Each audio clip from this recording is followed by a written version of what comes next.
Okay, so you want to understand how someone escapes a Soviet psychiatric prison. Here's the problem. The picture most people have of these places is wrong. Not slightly wrong, completely wrong. What separated the common misconception from reality is precisely where most escape attempts ended in failure: rearrest and a diagnosis that was permanently worse than the one before. Before we talk about escape, we must first establish what institutions we are actually discussing. Because Soviet psychiatric detention was not one thing, it was at least three completely distinct systems operating under the same political umbrella. The first was the ordinary civil psychiatric hospital, which held patients who genuinely needed care alongside political prisoners whose inconvenient opinions had been reclassified as symptoms.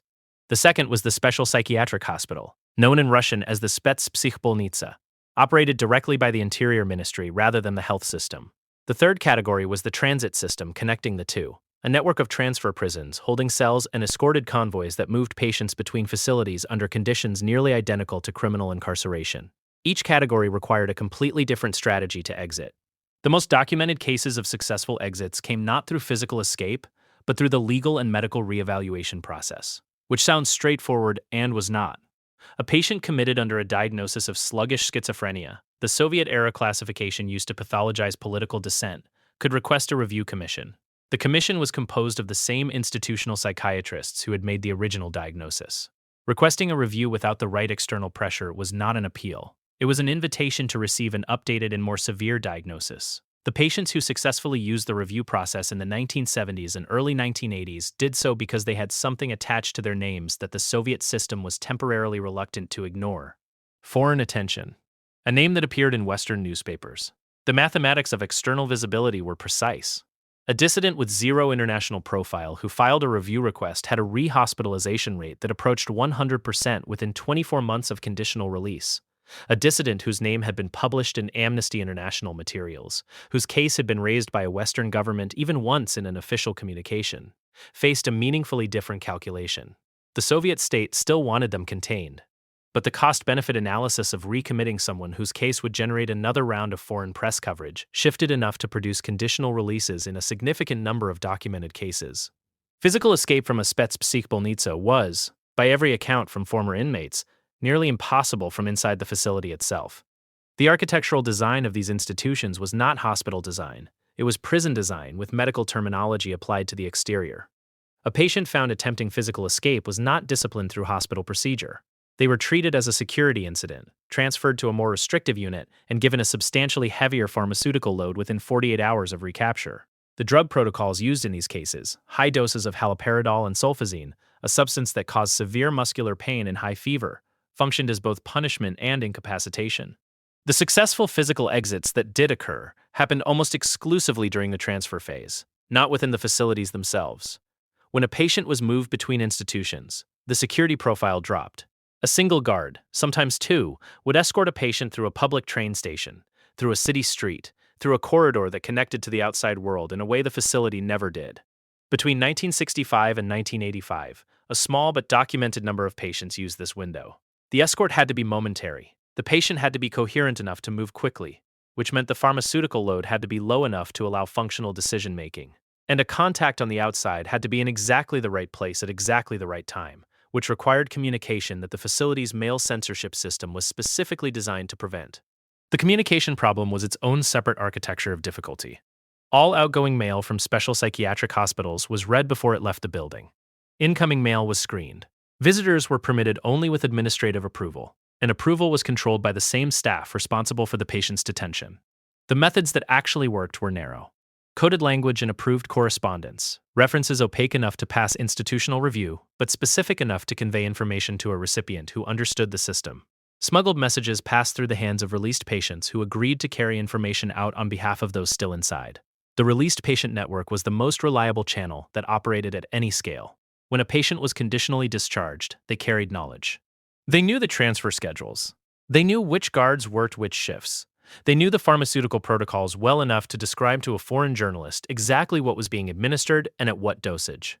This information, once it reached Western psychiatrists and human rights organizations, fed directly into the advocacy campaigns that generated the external visibility that made legal reevaluation marginally possible. The escape pipeline, such as it existed, was circular. People who got out made it easier, incrementally and slowly, for the next person to get out through a legitimate process. The emigration channel opened a third pathway that operated on different rules entirely.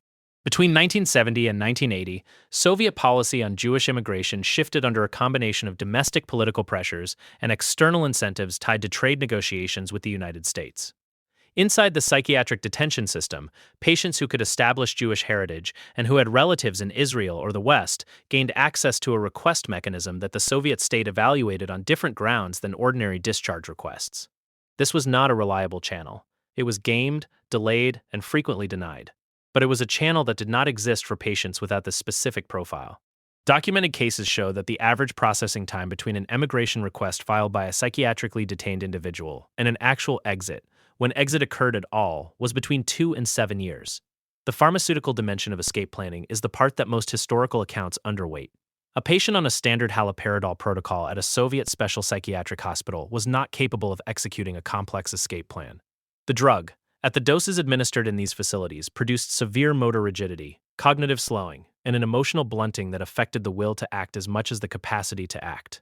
The patients who successfully navigated legal release processes were, in almost every documented case, patients who had found ways to reduce their actual drug intake below the level recorded in their charts, holding tablets under the tongue, inducing vomiting after liquid medication when supervision was brief, feigning compliance during observed administration, and disposing of the substance afterward.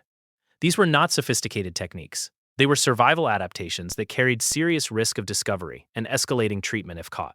But without some degree of pharmaceutical resistance, the cognitive function required to maintain a coherent legal strategy across months or years of institutional pressure simply was not available. The role of Western psychiatry in the exit process is documented but rarely quantified. In 1971, the World Psychiatric Association held its Congress in Mexico City. In 1977, at the Vienna Congress, the pressure had intensified to the point where a formal investigation of Soviet practices was on the table. The Soviet All-Union Society of Psychiatrists withdrew from the World Psychiatric Association in 1983, one step ahead of a formal expulsion vote that would have carried. The significance of this for individual patients was indirect but real. International professional condemnation gave Western governments a technical framework for raising individual cases in diplomatic contexts. A foreign minister who wanted to pressure the Soviet Union on human rights could now cite not just political persecution, but violations of internationally recognized psychiatric standards. This gave the advocacy campaigns a professional legitimacy that pure human rights arguments had not achieved in isolation.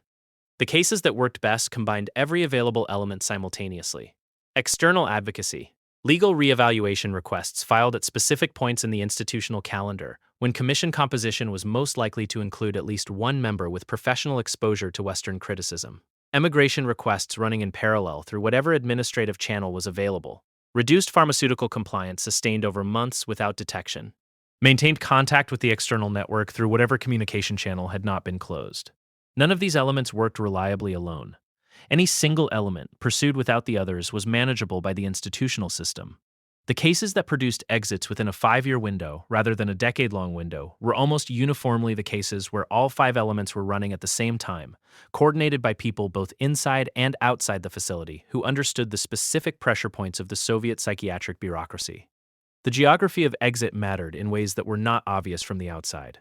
Facilities in Moscow were paradoxically more permeable to external pressure than facilities in remote regions, specifically because their proximity to foreign embassies and Western journalists made the cost of maintaining extreme conditions higher.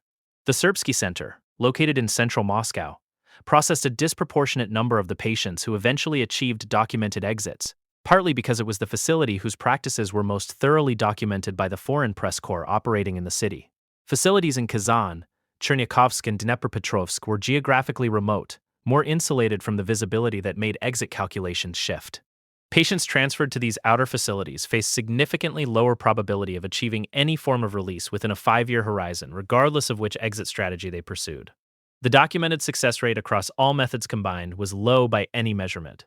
Of the approximately 2,000 individuals estimated to have been detained in Soviet special psychiatric hospitals for political reasons between 1960 and 1986, fewer than 400 achieved documented release before the Gorbachev-era reforms began dismantling the system after 1986. Of those 400, the majority were released through conditional discharge processes that left them subject to rehospitalization on administrative order. Permanent exit from Soviet territory, through emigration or defection, represented a smaller subset still. The ones who made it out completely, who reached the West and stayed, numbered in the dozens across that entire 26-year period. Each one represented a specific and largely unrepeatable convergence of external pressure, internal strategy, pharmaceutical management, institutional timing, and a transfer corridor that briefly faced the outside world.